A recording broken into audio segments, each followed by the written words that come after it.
Alright, here we go. Gonna open up Ableton here at the bottom. One of the first things I'm gonna tell you while that's opening is save everything in one folder. I like to keep it on the desktop, but any of your sounds, samples, ideas, don't leave them untitled. If it's just something stupid, just give it a quick name, save it in one spot. Good inspiration, especially the sounds. Categorize your sound. Make a kick folder, a snare folder, synth folder. Whatever you got to do. Keep your stuff organized. It makes things easier. When you're bored one day and you're just going through preset sounds and whatnot, and you find a good one, write it down. Remember it, because there's a lot of times you need them, and it's real demotivating and frustrating when you just can't get the right sound. So make a folder and whatnot. Anyways, let's get right to it. This is just going to be a quick overview. Ableton, this is, pretty much what you're going to get. You might have a, hold on here.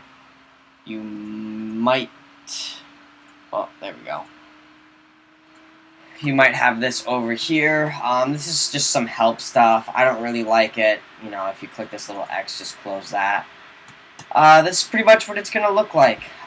This right here is your session view.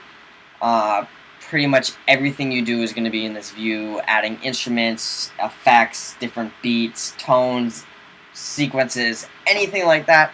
You're going to do it in here. If you hit tab on your keyboard, the big tab button, 2 buttons under the escape, right next to the Q letter, for those of you who don't know where the hell that is.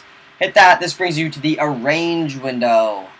Pretty much you're just going to drag all your sequences and pre-made sounds, patches, and beats and anything, if you will, into here, into the correct instrument line, and this is where this is where you're literally going to build your song. So look at it as the session view. You're going to make all the building blocks for your song, and in the arrangement view, you're going to build your song. That's basically what the arrangement view is for, and that's about it. Anyways, you'll be in here most of the time. Down over here, you have some simple things. This little arrow closes the side menu. If you're not using it, you want a little more screen space, definitely close that down. Also, if you look down here, it's going to give you a description. So that arrow, I believe, yep, if you hit Command Option B,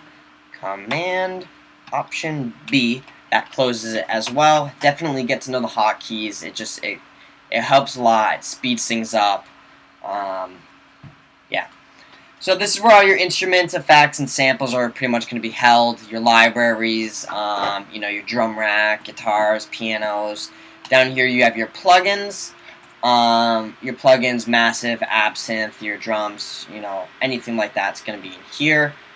Down here is going to be your MIDI edit section. So when you record something on your piano, your MIDI controller, it's going to show up in here, essentially, and you can edit it, you can make stuff in here, you can do whatever you need to do as far as the notes and sounds and velocities, how hard things are hit and whatnot. So that's going to be important.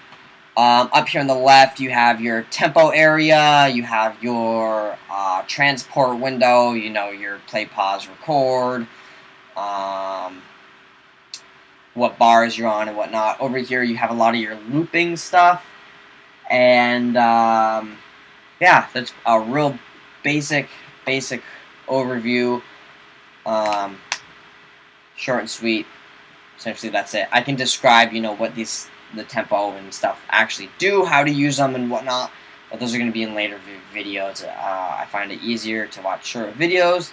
Anyways, till the next one, that's your basic Ableton overview.